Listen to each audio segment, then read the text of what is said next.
ვაი ჩემს შვილს ძალიან უჭირს სიარული და დადის კალიას.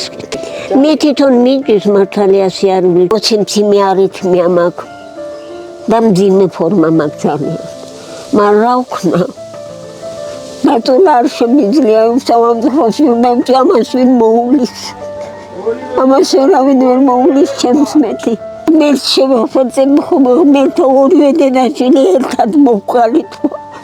ძალიან მე მაქვს იმედი კეთილი ადამიანებს.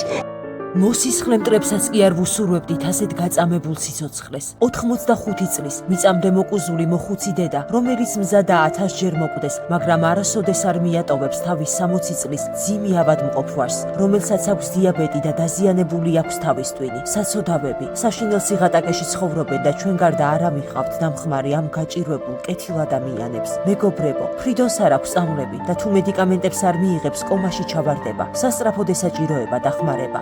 ბებოს არ აქვს ელემენტარული განსკურა, რომ საჭმელი მოამზადოს, არც არეცხი მანქანა. არავინ ვიცით ვის რა გვერის ცხოვრებაში. აი ასე ზეცამდე თავაწეული იყო ლალი ბებო ახალგაზრდობაში. ახლა კი მისი თავი მიწამდე დახრილია. გააკეთეთ სიკეთე, დაეხმარეთ საცოდავ მოხუცს. იჩქარეთ, კეთილი საქმეები აკეთოთ ჩერნოვეცკის ფონდთან ერთად.